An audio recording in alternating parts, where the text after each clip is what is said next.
کیسے ہیں میرے پیارے ریڈرز؟ امید کرتی ہوں آپ ہوں گے بالکل خیریت کے ساتھ۔ تو جی میں آ چکی ہوں اگلی قسط لے کر، اور سب سے پہلے تو آپ سب کا 1K کرنے پہ بہت زیادہ شکریہ، اور اس کے بعد اس ناول کو اتنا پیار دینے کا بہت زیادہ شکریہ۔ جنہوں نے ابھی تک سبسکرائب نہیں کیا وہ پلیز سبسکرائب کر دیں، اور ویڈیو کو لائک کر دیا کریں، کامنٹ کر دیا کریں۔ تو جناب لاسٹ ایپیسوڈ پہ پھر تو بلا اچھا آ گیا۔ آپ سب کو بہت اچھی لگی، مجھے بھی اچھی لگی تھی، مجھے بھی لکھتے وقت مزہ آیا تھا۔ اور اس کے علاوہ ایک ریڈر نے جو ہے وہ ملاج کو ایٹیٹیوڈ بوائے کا نام دیا، جو کہ مجھے بہت اچھا لگا۔ بھائی وہ ایٹیٹیوڈ بوائے تو ہے، ماننا تو پڑے گا۔ اور آج کے ایپیسوڈ بھی بہت اچھی ہے، امید کرتی ہوں کہ اس پر بھی اچھا رسپانس آئے گا۔ اور اس کے علاوہ ڈیلی، جہاں تک بات ہے ڈیلی ایپیسوڈ دینے کی، تو انشاءاللہ دوں گی۔ آپ سمجھیں کچھ مجبوری ہے، کچھ وقت کی کمی ہے، جس کی وجہ سے میں ڈیلی ایپیسوڈ نہیں دے پاتی، ورنہ کس کا دل نہیں کرتا کہ وہ ڈیلی ایپیسوڈ دیں۔ اور اس کے علاوہ ایک گزارش یہ بھی کرنی تھی کہ پلیز پلیز پلیز اس ناول کو اپنے دوستوں کے ساتھ، کزنس کے ساتھ شیئر کریں جو ناولس پڑھتے ہیں، تاکہ وہ اگر انہیں اچھا لگے تو وہ بھی اس کو جوائن کر سکیں۔ اور پھر اس کے علاوہ میرا یہ کہنے کا مطلب ہے کہ جتنا ہو سکے اس کو شیئر کیا کریں۔ آپ کو اچھا لگ رہا ہے تو پھر آپ کے جو جاننے والے ہیں ان کو بھی شاید اچھا لگ جائے، وہ بھی شاید پڑھنا شروع کر دیں۔ اسی طرح پھر آہستہ آہستہ جو ہے وہ انشاءاللہ ہماری اپنے 1K سے بھی ہم انشاءاللہ تعالیٰ آگے بڑھیں گے۔ خیر اب جو ہے وہ ایک اور بات یہ کرنی تھی کہ آپ میں سے بہت سے لوگوں کو ہر کچھ کپل پسند ہے، کسی کو کوئی کپل پسند ہے، یہ نارمل بات ہے، ظاہر سی بات ہے، ہم سب کی چوائس ڈفرینٹ ہے، ہم سب کو ڈفرینٹ چیزیں ہی پسند آتی ہیں۔ لیکن اب مسئلہ یہ ہے کہ میں نے سارے کپلس کو ساتھ لے کے چلنا ہے اسٹوری، تاکہ آگے چلے۔ بھئی آلریڈی 84th ایپیسوڈ ہے یہ والی، ٹھیک ہے؟ تو ظاہر سی بات ہے اگر ہم اسٹوری کو آگے لے کے چلنا ہے تو سب کو ڈسکس کرنا پڑے گا، اور تبھی جو ہے وہ یہ ناول آگے بڑھ پائے گا۔ اس کے علاوہ پہلی کوشش ہے، پہلا ناول ہے، تو پلیز اس کو ایک تو پسند کرنے کا بہت شکریہ، ناشکری ہوگی اگر میں کہوں کہ بھائی مجھے آپ لوگوں کو پسند نہیں، میرا اس ناول کا پسند کر رہا ہے، مجھے خوشی ہوتی ہے۔ باقی جو کمی بیشیاں ہوں وہ پلیز آپ اگنور کر دیں، اور میری ہی کوشش ہوگی کہ چلیں انشاءاللہ میں ایک اچھی سی اسٹوری جو ہے وہ آپ کے حوالے کر دوں۔ باقی جو ہے وہ اب باتیں بہت ہو گئی ہیں، گزارش سب پھر سے ایک کروں گی کہ پلیز پلیز پلیز ویڈیو کو لائک کر دیں، چینل کو سبسکرائب بھی کر دیں جنہوں نے ابھی تک نہیں کیا، اور کامنٹ میں اپنی رائے کا اظہار بھی کیا کریں۔ بہت زیادہ ریڈرز کرتے بھی ہیں، اور مجھے خوشی ہوتی ہے کہ آپ لوگ اس ناول سے اتنا جڑے ہوئے ہیں۔ میں نے کہا تھا میں ایپیسوڈ جلدی دوں گی، ایپیسوڈ میں نے ابھی سے ریکارڈ کرنا شروع کر دیں، انشاءاللہ تعالیٰ جلدی آپ کے پاس ہوگی، ٹھیک ہے؟ اور یہ ساری باتیں تو میں مجھ سے کر چکی ہوں۔ خیر آپ لوگ پڑھ لیں جنہوں نے ابھی تک نہیں پڑھی، لیکن کوئی نہیں، میں پھر سے پڑھ دیتی ہوں بھائی، اس میں بھی میں شکریہ ادا کر رہی ہوں آپ سب کا۔ اور دعا یہ کہ کسی کی بھی محنت، کسی کا کوئی بھی جذبہ، جس کہتے ہیں نا، بے وفا نہ جائے، اور آپ سب کو اپنی محنتوں کا صلہ ملے۔ کسی بھی چیز میں آپ نے محنت کی ہو، ڈیفینیٹلی اگر وہ آپ کے حق میں بہتر ہے تو اس کا آپ کو ضرور ضرور ضرور صلہ ملے۔ مجھے بھی اپنے دعا میں یاد رکھنا ہے، ٹھیک ہے؟ ایک مسئلہ کائنڈ آف چل نہیں رہا ہے، اب دیکھتے ہیں اس کا کیا بنتا ہے، لیکن جناب آپ کو تو بیچ رستے میں نہیں چھوڑ سکتے نا، اس لیے وہ مسئلہ ہم بعد میں دیکھتے ہیں کیا کرنا ہے، اس کا کیا نہیں کرنا۔ لیکن تب تک آپ پلیز اپنا پیار دکھاتے رہیں، اس ناول کو پسند کرتے رہیں۔ اوکے جی، ہم اپنی ایپیسوڈ کی طرف چلتے ہیں۔ ہر رنگ دھنک کا تیرے نام کس نمبر 84۔ وہ اس وقت بیڈ گراؤنڈ کے ساتھ ایک لگائے بیٹھی تھی، گھڑی رات کے 11:30 بجا رہی تھی۔ تقریباً 9 بجے کے قریب وہ چھوٹی حویلی پہنچ گئے تھے، پھر گھنٹہ سب کے ساتھ نیچے بیٹھنے اور باتوں کے دوران نکل گیا۔ حمیدہ بیگم اور عباس صاحبزادہ اس سے ویسے ہی ملے تھے جیسے وہ اس سے پہلے ملا کرتے تھے۔ زرار اسے اور عباس صاحبزادہ کو دروازے پر اتارتا خود گاڑی زنج سے لے کر جانے کہاں نکل گیا تھا وہ نہیں جانتی تھی۔ کسی نے بھی اسے نہیں جتایا تھا کہ اس نے جو فیصلہ زرار کو چھوڑنے کا لیا تھا وہ صحیح تھا یا پھر غلط۔ یہ سب جتانا تو دور کی بات تھی، کس نے اس بات کا ذکر تک نہیں کیا تھا۔ ان خوبصورت صاف دل لوگوں کو تکلیف میں دیکھ کر اسے برا لگ رہا تھا، وہ گلٹی فیل کرنے لگی تھی۔ جس سلوک ہیرا کے ساتھ اس کے اپنے گھر ہو چکا تھا، اسے 1% بھی اگر یہ لوگ کر لیتے تو آج برداشت نہ کر پاتی۔ ان کی اعلیٰ ظرفی اور محبت کا یہ صلہ دیا تھا اس نے۔ کہ بھری محفل میں وہ ان کے اور ان کے بیٹے کے منہ پر بے عزتی کا تماچا مارتی، یہ جا وہ جا۔ مگر اس سب کے بعد بھی ان لوگوں نے اسے کچھ نہیں جتایا تھا۔ وہ جب سے دوسری منزل پر بنے اپنے اور زرار کے روم میں آئی بیٹھی تھی، تبھی سے بس بیک گراؤنڈ کے ساتھ ٹیک لگائے روئے جا رہی تھی۔ کیا ہو گیا تھا اس سے تب؟ اس کی عقل کہاں گھاس چڑھنے نکل گئی تھی؟ جتنا سوچ رہی تھی اتنا الجھ رہی تھی، اور جتنا الجھ رہی تھی اتنا خود پر غصہ آنے لگا تھا، جبکہ آنے والے وقت سے خوف بھی آنے لگا تھا۔ کہنے کو وہ یہاں سے تقریباً 3 ہفتے پہلے گئی تھی، مگر معلوم یوں ہو رہا تھا جیسے وہ ایک لمبے عرصے بعد واپس آئے ہیں، اور جیسے اب سب کچھ اس کے ہاتھ سے ریت کی مانند پھسل گیا ہے۔ وہ اب اپنے رشتوں کو سنبھالنے میں بری طرح فیل ہو چکی ہے۔ جس شخص کو ہمیشہ اپنے آگے پیچھے پایا تھا، اس کی یہ خاموشی، یہ بے روحی وہ کیسے برداشت کر پائے گی؟ زرار خانزادہ کا روڈ ہونا، خود کو اگنور کرنا وہ کیسے برداشت کرے گی؟ یہ سوچتے اس کا دل بیٹھنے لگا تھا، جبکہ آنکھوں سے آنسو تو ابھی سے ہی بہنے لگے تھے۔ پھر کسی خیال کے تحت اس نے سائڈ ٹیبل پر پڑا اپنا موبائل فون ان لاک کیا، کانٹیکٹس میں سے زرار کا نمبر نکالا تو کچھ لمحے وہ شش و پنج میں مبتلا یہی سوچتی رہی کہ اسے کال کرے کہ نہ کرے، مگر پھر گہری سانس لیتے وہ زرار کے نمبر پر کال ملاتی۔ موبائل فون کان کے ساتھ لگا چکی تھی، بیل جا رہی تھی مگر وہ کال پک نہیں کر رہا تھا۔ بالآخر 4 بار کال کرنے کے بعد اسے دوسری جانب سے مختلف رسپانس ملا تھا۔ پہلے بیل تو جا رہی تھی مگر اب تو نمبر آف جانے لگا تھا۔ اسے سمجھ آ چکی تھی جو شخص اس سے بات کرنے کا روادار نہیں تھا، وہ اس کی موجودگی کیسے برداشت کرے گا؟ حائط شیاب نے بال نوچتی چہرہ ہاتھوں میں چھپائے پھوٹ پھوٹ کر رونے لگی تھی۔ کیوں تھی وہ اتنی بیوقوف؟ کیوں آ گئی تھی دوسروں کی باتوں میں؟ اپنے ہونٹوں پر ہاتھ جمائے وہ اپنے چیخوں کا گلا گھونٹ گئی، پھر یوں ہی روتے روتے اور سوچتے سوچتے کب اس کی آنکھ لگ گئی۔ وہ جان نہ پائی تھی۔ موبائل فون سینے کے ساتھ لگائے سکڑی سمٹی حالت میں لیٹی، اس کی حالت قابل رحم تھی، مگر جو حالت یہ در و دیوار ان 3 ہفتوں میں زرار خانزادہ کی دیکھ چکی تھی، کم از کم انہیں تو آیت پر ذرا رحم نہیں آیا تھا۔ یہ سب کیا تھا؟ ہیرا روم میں آئی تو آتے ساتھ وہ اپنے پیچھے آتے بلاج کی طرف اڑتے غصے سے بولی تھی۔ ہیرا کے انداز اور ٹون پر بلاج کے ماتھے پر بل پڑے تھے۔ اسے سخت زہر لگتی تھی وہ عورتیں جو اپنے شوہروں سے چیختی بدتمیزی سے مخاطب ہوتی تھی۔ اپنی آواز اور لہجے کو درست رکھو، نوکر نہیں ہوں تمہارا جو تمہاری یہ ٹون برداشت کروں گا۔ روم میں انٹر ہوتے ساتھ دروازے کو لاک کرتا وہ وارن کرتی نظروں سے ہیرا کو دیکھ اور رہا تھا، جب آپ کو مجھ سے میری ٹون سے اتنا ہی مسئلہ ہے تو کیوں لے آئے ہیں اس جہنم میں مجھے واپس؟ بنا بلاج کے روم میں آئے اپنے دونوں بازو سینے پر باندھے وہ بلاج کی آنکھوں میں آنکھیں ڈال کر بولی تھی، کیونکہ تمہارا اصل ٹھکانہ یہ جہنم ہی ہے۔ اور ایک اور راز کی بات بتاؤں تمہیں؟ اپنے لبوں پر جتاتی مسکراہٹ پھیلائے وہ آنکھوں میں تک مسخر لیے ہیرا کی طرف مڑا تھا، دونوں ہاتھ پینٹ کی پاکٹس میں ڈالے وہ ذرا کا ذرا ہیرا کے کان کی طرف جھکا تھا۔ لت لگ گئی ہے تمہاری، تمہارے وجود کو مس کرنے لگا تھا میں۔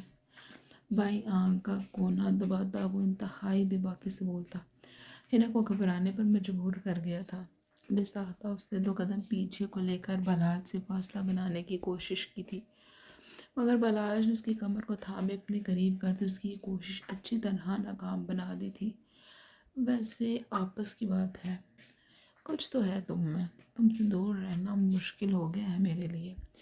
ہیرا کے چہرے کو تھوڑی سی اوپر کرتا وہ اس کے ہونٹوں پر نظریں ٹکائے اسے دبانے میں پوری طرح کامیاب ہو رہا تھا، جبکہ ہیرا کچھ بھی کہے بغیر اس کا ہاتھ اپنے چہرے سے ہٹاتی چہرہ قدرے پھیر گئی تھی، جبکہ بلاج کا چہرہ ہیرا کی اس حرکت پر لال پڑا تھا۔ یہ لڑکی اسے بری طرح افیکٹ کر رہی تھی اور یہی بات بلاج کو غصے میں مبتلا کر رہی تھی۔ اب بھی اس کا ہاتھ جھٹکنا بلاج کو غصہ دلا گیا تھا۔ حد میں رہو اپنی، تمہاری محبت میں بھی ڈوب کے مرا نہیں ہوں جو تمہارے ہاتھوں ذلیل بھی ہو جاؤں گا۔ آج کے بعد میرا ہاتھ جھٹکنے سے پہلے 100 بار سوچنا، ورنہ وہ حال کروں گا کہ ہفتوں منہ چھپائے پھرو گی۔ اب کی بار ذرا سختی سے اس کا چہرہ تھام اپنے بےحد قریب کیے. وہ اس کے کانوں میں گڑگڑایا تھا جبکہ ہیرا کو اس کی انگلیاں اپنی کمر کے اندر دھنستی محسوس ہوئی تھی. بالاج پلیز، مجھے درد ہو رہا ہے. ایک ہاتھ سے اس کا کمر پر موجود ہاتھ چھڑاتے بولی تو دوسرے سے اپنا چہرہ مقابل کی گرفت مگر مقابل کی گرفت اتنی کمزور نہیں تھی کہ اسے اتنی آسانی سے رہائی مل جاتی. اچھی بات ہے، اچھی طرح اس درد کو محسوس کرو تاکہ آج کے بعد میرا ہاتھ جھٹکنے سے پہلے تم سوچنے کی زحمت کر سکو. مزید اس کے بڑبڑاتے وجود کو اپنے قریب کرتے وہ گویا ہوا تھا. بیوی ہو، بیوی بن کر رہو. زیادہ میرے سر پر چڑھنے کی ضرورت نہیں ہے. آئی بات سمجھ میں؟ ماتھے سے ہونٹوں تک لکیر کھینچتے وہ اس کی تھوڑی تھامے اس کے چہرے کو ہلکا سا جھٹکا دیتے. اس کے ہونٹوں پر جھکا تھا، مکمل طور پر اس پر چھایا وہ اسے مزاحمت تک کرنے نہیں دے رہا تھا. دوسری طرف ہیرا کے پاس اسے اور اس کی حرکتوں کو برداشت کرنے کے علاوہ کوئی آپشن نہیں بچا تھا. اپنے گریز اور احتجاج کی وجہ سے ہی وہ اسے چھیڑتی یا پچھتا رہی تھی. کچھ لمحے روم کی فضا میں مانی خیز خاموشی چھائی رہی تھی. جب بالاج کو ہیرا کی حالت پر رحم آیا تو وہ اسے چھوڑتا پیچھے کھڑا ہوا تھا جبکہ ہیرا تو آزادی پاتے ہی گہرے لمبے سانس سرخ پڑتے چہرے کے ساتھ لے رہی تھی. اگر آج میرے ہسپتال میں نائٹ شفٹ نہ ہوتی تو اچھے سے تمہیں باور کرواتا کہ عادت محبت سے بھی اوپر کی چیز ہے. خیر، اس چھوٹے سے ڈیمو سے تمہیں اندازہ تو ہو ہی گیا ہوگا. چلتا ہوں، گڈ بائے. وال کلاک پر نظر ڈالتے وہ ڈریسنگ مرر کے سامنے کھڑا اپنی شرٹ کا معائنہ کرنے لگا تھا جو کہ اب کہیں بھی پہن کر جانے کے قابل نہیں رہی تھی. آف وائٹ کلر کی یہ شرٹ کالر کے قریب سے شدید سلوٹ زدہ ہو چکی تھی اور وجہ بالاج شاہ کے سامنے کھڑی تھی. کیا یار، پہلے بتاتی کہ غربت کے لمحات میں تمہیں میری شرٹ اپنی رکیب معلوم ہوتی ہے تو میں ہم دونوں کے درمیان موجود رکیب کو سرے سے ہی غائب کر دیتا. مگر خیر، نیکسٹ ٹائم صحیح. ہیرا جو کہ بالاج کی شرٹ دیکھ کچھ شرمندگی، غصے اور شرم کے ملے جلے تاثرات سے سرخ پڑی تھی. بالاج کی اگلی بات اس کے صحیح توڑتے اڑائے تھے. اس کے لیے بالاج سے نظریں ملانا تک دوبھر ہوا تھا. اس کی زمانی بات پر لال پڑتے چہرے کے ساتھ وہ اپنے دوپٹہ اچھے سے اپنے گرد سیٹ کر گئی تھی. بہت ہی کوئی مضبوط محافظ ہے یہ جیسے تمہارا بیوقوف. اس کے دوپٹے کی جانب اشارہ کرتا وہ منہ بنا کر بولا تھا کہ بالاج کو ہیرا کی یہ حرکت سخت بری ہی لگی تھی. نبی میں سر ہلاتے وہ الماری کی طرف بڑھتا اپنے لیے نئی شرٹ نکالتا. واش روم میں بند ہوا تھا جبکہ ہیرا کو تو اس سے پھر انسان کا اتنا سا لمس مشکل سے برداشت ہوا تھا. جانے آگے اس کا کیا حال کرنے والا تھا. پھر اس کی بے باک باتیں اور نظریں خود پر فاتح پڑتی وہ بالاج کے آنے سے پہلے روم سے نکل گئی تھی. جاتی کہاں وہ نہیں جانتی تھی مگر مزید اس میں اس کی الٹی سیدھی حرکتیں برداشت کرنے کی ہمت نہیں تھی. آیت کی آنکھ کھٹکے کی آواز پر کھلی تو وہ چونک کر سیدھی ہو کر بیٹھی تھی. نظریں سامنے اٹھی تو فریش سا زرار اپنے گیلے بالوں پر برش کرتا نظر آیا تھا. وہ اس وقت گرے رف ٹراؤزر شرٹ میں ملبوس تھا مگر اس کے باوجود بھی اپنی وجاہت اور شخصیت سے وہ آیت کو مروب کرنے میں بھرپور کامیاب ہو رہا تھا. اپنے لمبے بالوں کی چوٹی کو پیچھے کمر پر ڈالتے وہ چہرے پر ہاتھ پھیرتے گہرے سانس لیے بیڈ سے اٹھتی زرار کے قریب جا کر کھڑی ہوئی تھی جو کہ یوں بہیو کر رہا تھا جیسے وہ اس وقت اکیلا ہی روم میں موجود ہے. السلام علیکم. جب آیت کو کچھ سمجھ نہ آیا تو سلام کرتی بات کا آغاز اس امید سے کر گئی تھی کہ شاید سلام کا جواب تو اسے جواباً ملے گا ہی. سلام کا جواب دینا ہر مسلمان پر فرض ہے. اپنے پاس سے گزرتے زرار کے بازو پر ہاتھ رکھتی وہ معصوم لہجے اور آنکھوں میں امید لیے بولی تھی. جواباً زرار ہاتھ زیادہ جن نظروں سے اسے دیکھا وہ اس سے نظریں چراتے اس کے بازو پر اپنا ہاتھ ہٹانے پر مجبور ہوئی تھی جبکہ زرار اب بھی بنا کوئی بات کر اس کے پاس سے گزر گیا تھا. اس قدر عزت افزائی پر آیت کا چہرہ شرمندگی سے سرخ پڑا تھا. اپنے لب کچلتی ہاتھوں کی لکیروں پر اپنی نظریں ٹکائے اگلا لائحہ عمل سوچنے لگی تھی جبکہ زرار ہر چیز فراموش کیے اے سی کا ٹمپریچر اپنے حساب سے سیٹ کرتا اے سی بلینکٹ اپنے اوپر لیتا لیٹ گیا تھا. آیت نے ایک نظر اسے دیکھا، پھر سرد سانس بھرتی الماری کی طرف بڑھی تاکہ اپنے لیے کیجول ڈریس نکال کر ایزی ہو جاتی، مگر اس نے جیسے ہی الماری کے پٹ کھولے تو پوری الماری میں زرار حمزادہ کے کپڑوں کے علاوہ اور کچھ نہ تھا۔ نیچے کے ڈرار کھولے تو شو ریک پر صرف مردانہ شوز پڑے نظر آئے تھے۔ ڈریسنگ مرر کی طرف دیکھا تو شیلف اس کے میک اپ کی ہر چیز سے پاک نظر آیا تھا۔ عائد شاہ کے ماتھے پر موٹے موٹے بال پڑے تھے۔ اس بندے نے ان 2-3 ہفتوں اور اس کی ایک چھوٹی سی غلطی پر ٹھیک ہے اتنی چھوٹی غلطی بھی نہیں تھی مگر اتنی بڑی بھی نہیں تھی کہ وہ اسے یوں اپنی زندگی سے ہی نکال دیتا۔ آئے تو یہ گزرا ایک ایک لمحہ، ہر لمحہ باقی کی ہر چیز، ہر صورت کو بلائے زرار کو سوچتی رہی تھی، ہر وقت بہت سے بے نیاز زرار کو سوچتی رہی تھی، اور یہ شخص اس کی ہر چیز کا اس روم سے صفایا کر چکا تھا۔ ایسی بھی کیا بے رخی، ایسا بھی کیا غصہ! وہ اسے ڈانٹ لیتا، ایک دو منہ پر لگا بھی دیتا، وہ اف نہ کرتی، روتی بھی نہ، اپنی موٹی موٹی آنکھوں سے بہتے آنسو صاف کرتی۔ وہ 2 پل کو رکی تھی، بہتے آنسوں کو بے دردی سے صاف کرتی۔ وہ اپنی سوچوں کی ریل گاڑی پر پھر سے سوار ہوئی تھی۔ ہاں، وہ تب بھی نہ روتی اگر زرار اسے 2 لگا دیتا، مگر وہ رو رہی تھی، اسے بہت رونا آ رہا تھا۔ اس شخص نے تو جیسے شکر ہی کیا تھا کہ وہ جائے اس کی زندگی سے۔ اسے واقعی بہت رونا آ رہا تھا۔ الماری کے دونوں پٹ زور سے بند کرتے وہ شوریک کو پاؤں سے زور کا بند کر چکی تھی۔ آنسو ساری صورتحال میں اس کا ساتھ پورا پورا دے رہے تھے۔ بہتے آنسو کو صاف کرتے وہ اپنے ہینڈ کیری کی جانب بڑھی تھی جو اس کے آتے ساتھ ہی اوپر اس کے روم میں پہنچا دیا گیا تھا۔ اسے ان لاک کرنے کے لیے وہ نمبر ڈائل کرنے کی کوشش کر رہی تھی مگر آنکھوں کے آگے نمی کی چادر نے ہر چیز کو دھندلا کر دیا تھا۔ اپنا بیگ تک ان لاک کرنا اس کے لیے محال ہوا تھا۔ زور سے آنکھوں کو رگڑتے وہ آنسو کو روکنے کے لیے ہلکان ہو رہی تھی مگر سب بے سود۔ اب تو خاموش آنسوں کے ساتھ روم میں سوسو کے علاوہ اس کی ہچیاں تک بند گئی تھی، مگر دوسری جانب زرار حالزادہ فل سخت لونڈا بنا اسے اگنور کرتے سوتا بنا ہوا تھا۔ آئے تو اسے ایک امید بھری نظروں سے دیکھ اب خود بھی پھر سے بیگ کو کھولنے لگی تھی، جو کہ حال ذاتی طور پر خدا جانے اب کی بار کیسے کھل گیا تھا۔ بے دردی سے بھرے بھرے گالوں پر بہتے آنسو صاف کرتے وہ اپنا پرپل کلر کا نائٹ سوٹ اٹھائے واش روم میں بند ہو گئی تھی۔ باقی کا سارا سامان اس نے سوچا تھا کہ وہ صبح پیک کر لے گی۔ زرار حالزادہ کی اس حرکت اسے بہت تکلیف دی تھی۔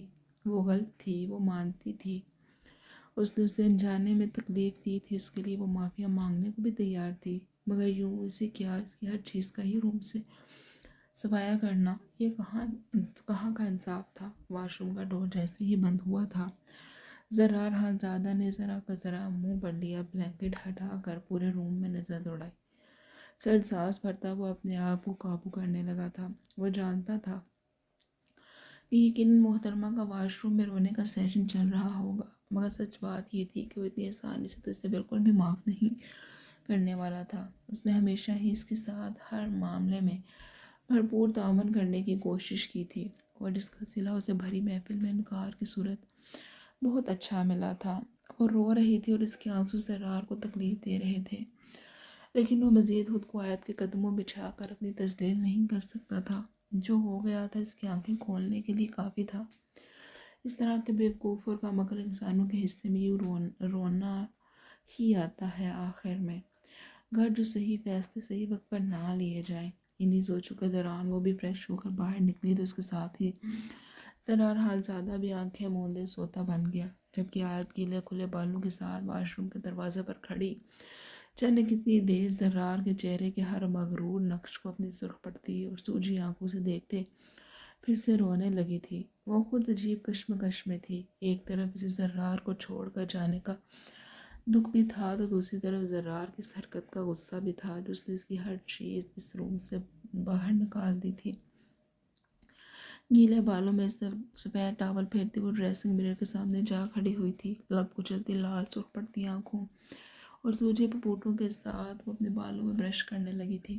یہ بات خود پر زرار حالزادہ کی سب پرفیومز باری باری چیک کرتی، اس کی فیورٹ پرفیوم اٹھاتی خود پر سپرے کر گئی۔ سپرے سے نکلتے چھوٹے چھوٹے قطروں نے اپنا اثر دکھایا اور کچھ لمحوں میں ہی زرار کی خوشبو اپنے ارد گرد محسوس کرتی، وہ گہری سانس بھرتی اسے اپنے اندر اتارنے لگی تھی۔ یہ سچ تھا، اس نے اس خوشبو کو بہت مس کیا تھا۔ ساتھ ہی نظر ڈریسنگ مرر سے ابھرتے زرار ککس پر تھی، جو کہ کروٹ کے بل لیٹا اس سے مکمل طور پر بے خبر بنا ہوا تھا۔ اپنے کاموں سے فارغ ہوتے وہ کچھ سوچتے زرار حالزادہ کی طرف بڑھی تھی کہ جو بھی تھا اس کی ناراضگیات کی برداشت سے باہر ہو رہی تھی۔ وہ دور تھا تو اس کی بے اتنائی اور ناراضگی سے لاعلم تھی، مگر اب یوں اس کے پاس رہ کر آئے تو اس کی ناراضگی اور خود کا اگنور ہونا برداشت نہ کر پا رہی تھی۔ کچھ تو اسے کرنا تھا اپنے پیارے سے خوبصورت دل کے اسپن کا موڈ سیٹ کرنے کے لیے۔ اب وہ کیا کرنا تھا یہ تو وہ بھی نہیں جانتی تھی، مگر اتنا ضرور جانتی تھی کہ اسے منائے بغیر سکون آیت کو نہیں آنا تھا۔ آئی ایم سوری شہریار اس وقت رات کا کھانا بنا رہا تھا، جبکہ پیچھے سے ماں کی آواز پر وہ اس کی جانب میں توجہ ہوا تھا۔ پاستا بنانے کی تمام تیاری کر چکا تھا۔ ساس پین میں ابلتے کھارے پانی کے ساتھ پاستا بھی ابل کر باہر کو آ رہا تھا، جبکہ ساتھ موجود پین میں مٹن قیمہ بھونا جا رہا تھا۔ کٹنگ بورڈ پر سبزیاں بھی بھرپور نفاست کے ساتھ کٹی پڑی تھی۔ باقی کا کچن بھی بالکل صاف تھا۔ یقیناً کچن میں کام کرنا شہریار کے لیے نیا بالکل نہیں تھا۔ اپنے دھیان میں کھڑا اس کا دماغ مختلف سوچوں کے اماج کا بنا ہوا تھا۔ اسے آج دوپہر میں فارس کی کال ریسیو ہوئی تھی اور اس کی باتوں سے شہریار کو یہ حس کرنے میں ذرا دیر نہیں لگی تھی کہ وہ بھی ان کی والدہ محترمہ یعنی فوزیہ بیگم کی سچائی جان چکا تھا۔ یہ مرحلہ، یہ سچائی بلا شبہ ان دونوں بھائیوں کے لیے تکلیف دہ تھی۔ ماضی کے پردوں کو بھی کسی نے نہیں اٹھایا تھا۔ یہ تو بذات خود ان کے ساتھ ہوئے واقعات تھے جنہوں نے ان کے دل کو لہو لہو کر دیا تھا۔ اس نے سنا تھا کہ اصل سے پیارا سود ہوتا ہے، مگر جانے وہ کون لوگ تھے جو یہ سوچتے تھے۔ خیر، ان کے لیے تکلیف دہ لمحات کم نہیں تھے۔ اصل دکھ اور تکلیف کا مرحلہ تو تب شروع ہونا تھا جب اپنی آنکھوں سے اپنی ماں کو اپنے گناہوں کی وجہ سے برباد ہوتے دیکھتے۔ آج کا سارا دن ان کا اسی کشمکش میں گزر گیا۔ آج کا سارا دن انہیں منفی سوچوں میں نکل گیا۔ وہ آج کا دن اس کے لیے بہت خاص تھا۔ آج ڈاکٹرز نے انہیں بی بی جنٹ کے بارے میں انفارم کیا تھا۔ اسے کوئی دلچسپی نہیں تھی جاننے میں کہ بیٹا تھا یا پھر بیٹی، جو بھی ہوتا بس تندرست ہوتا، مگر ماہا جاننا چاہتی تھی۔ پھر جب ڈاکٹرز نے بتایا کہ ان کے یہاں بیٹی کی ولادت ہوگی تو وہ خوش تھا اور مزید خوش ہونا چاہتا تھا، اور فارس کی طرف سے آئی کال نے اسے پھر سے اسی دکھ میں مبتلا کر دیا تھا جسے وہ بھلانے کی کوشش کر رہی تھی۔ پھر گھر آتے آتے تک جانے ماہا کی طبیعت کو کیا ہوا تھا کہ وہ بیچاری وومٹنگ کر کے بے حال ہو چکی تھی۔ اسے پھر سے اسی دکھ میں مبتلا کر دیا تھا جسے وہ بھلانے کی کوشش کر رہی تھی۔ پھر گھر آتے آتے تک جانے ماں کی طبیعت کو کیا ہوا تھا کہ وہ بیچاری وومٹنگ کر کے بے حال ہو چکی تھی۔ ماں نے کہا تھا کہ وہ کھانا خود بنا لے گی، مگر اس کی طبیعت کے پیش نظر شہریار نے بیڑا خود اپنے کندھوں پر اٹھا لیا تھا۔ وہ کچھ آرڈر بھی کر سکتا تھا، مگر ماہا اور اس کے بچے کے لیے ہیلدی نہ ہوتا، اس لیے وہ خود اب یہاں کھڑا رات کے کھانے کی مکمل تیاری کر چکا تھا۔ مگر ماہا کی آواز اور معذرت پر شہریار ماتھے پر بل ڈالے اس کی طرف متوجہ ہوا تھا، جو کہ اس وقت شہریار کی ہی وائٹ ٹی شرٹ میں ملبوس بھرے بھرے سراپے کے ساتھ بہت خوبصورت لگ رہی تھی۔ سوری فار وٹ ماہا بھنے ہوئے مٹن قیمے میں ہی باقی کی سبزیاں ایڈ کرتا وہ ماہا کی طرف متوجہ ہوا تھا، جس کے چہرے سے ہی شدید پریشانی جھلک رہی تھی۔ شہری میں جانتی ہوں آپ کو بیٹی کا سن کر خوشی نہیں ہوئی ہے، لیکن میرا تو اس میں کوئی قصور نہیں، وہ روتے روتے بولی تھی اور بات پوری ہونے سے پہلے ہی ہاتھوں میں چہرہ چھپائے رونے لگی تو دوسری جانب شہری جو پہلے تو سمجھ ہی نہ سکا کیا ہوا کیا ہے۔ جب بات سمجھ میں آئی تو فوراً سے پہلے ہی روتے ہوئے ماہا کی طرف بڑھتے اسے اپنے حصار میں قید کر گیا۔ Oh God, Maha please don't cry یار، کیا ہو گیا تمہیں؟ ادھر بیٹھو۔ کچن میں موجود اس چھوٹے سے ڈائننگ ٹیبل کی چیئر میں سے ایک کھینچ سے وہ اس پر بٹھاتا ہو اس کے قدموں میں گھٹنے کے بل بیٹھ گیا تھا۔ تم پاگل تو نہیں ہو گئی ہو ماہا؟ یہ کیا فضول باتوں میں یہ کیا فضول باتوں میں رونا شروع کر دیا ہے تم نے اب؟ ہاں، وہ ادھر اوپر دیکھو میری طرف۔ شہریار کو اس کے بے سر پیر باتوں پر غصہ آنے لگا تھا۔ اس نے سوچ بھی کیسے لیا تھا کہ وہ خدا کی رحمت کی ناشکری کرے گا؟ اپنی بات کہتا وہ آخر میں اس کا چہرہ اوپر کو اٹھاتا اسے خود کو دیکھنے پر مجبور کر گیا تھا، جس کی رونے سے سرخ پڑتی آنکھیں اور چہرہ دیکھ شہریار کے تو ہوش اب صحیح معنوں میں اڑے تھے۔ مہا کوارڈ سے کیا ہو گیا؟ اپنے قدموں پر سیدھے کھڑا ہوتا اور ٹیشو باکس سے ایک ساتھ ہی ٹیشو نکالتا مہا کا چہرہ صاف کرنے لگا تھا، جس کے آنسو تھمنے میں نہیں آ رہے تھے۔ یہ لو پانی پیو، پھر مجھے بتاؤ سر معاملہ کیا ہے؟ گلاس میں پانی ڈالتا وہ اس کی طرف بڑھاتے بولا، تمہارے پر مشکل گلاس سے چند گھونٹ پانی اپنے اندر اتارا تھا۔ ہاں تو اب بتاؤ کیا ہوا ہے؟ یہ حرفات کہاں سے آ گئی ہیں تمہارے دماغ میں؟ ماں کی طبیعت ذرا سنبھلی تو شہریار اس کے قدموں میں بیٹھتے اس کے ٹھنڈے پڑتے ہاتھ اپنے پرحدت ہاتھوں میں لیے استفسار کرنے لگا تھا۔ وہ تم مجھ سے ڈھنگ سے بات نہیں کر رہے ہو جب سے ہم واپس آئے ہیں؟ مجھے لگا تم بھی واپس آئی کی طرح۔ ماں نے اب بھی روتے روتے ہی اپنی بات مکمل کرنے کی کوشش کی تھی، جس پر شہریار اس کے منہ پر اپنا ہاتھ رکھتا اسے مزید کچھ بھی کہنے سے روک گیا تھا۔ معاملے کی جڑ تک وہ اب پہنچا تھا۔ واقعی صحیح کہتے ہیں کہ انسان کی زندگی میں رونما ہوتے واقعات ہی اس کی شخصیت کو تراشتے ہیں۔ ہر اچھا واقعہ اور ہر تلخ حقیقت انسان کو بننے سنورنے کے ساتھ ساتھ توڑنے میں بھی اپنا واضح کردار ادا کرتا ہے۔ ہر تلخ تکلیف دہ بات انسان کا دل پر نقش ہو جاتی ہے۔ محض کچھ وقت کے لیے انسان ان باتوں سے، ان واقعات سے چھوٹی خوشیوں کی لپیٹ میں آ کر وقتی طور پر بھول تو جاتا ہے، مگر جہاں پھر سے چڑھا جائے تو یہ دبی مگر ہنوز سلگتی تلخ حدوں کی چنگاریاں پھر سے پوری آب و تاب سے چمکتی انسان کو جلانے لگتی ہیں۔ یہی حال اس وقت ماہا کا بھی تھا۔ اپنی ماضی کی تلخیوں کو بھول نہیں پائی تھی۔ جو کچھ چچا سائی نے ان کے ساتھ کیا تھا، آج پھر سے ان تکلیف دہ یادوں اور باتوں نے اس کے ذہن کو جکڑ لیا تھا۔ شہریار کو بھی ساختہ اس پر ترس آیا تھا۔ ماہا پلیز ڈونٹ کرائی یار۔ روتی ہوئی ماہا کو تھامے ہوئے اپنے سینے کے ساتھ لگا گیا۔ جانے اس کے کس رویے نے اسے یہ سب سوچنے پر مجبور کیا تھا، مگر خدا گواہ تھا کہ ایسا تو کچھ تھا ہی نہیں۔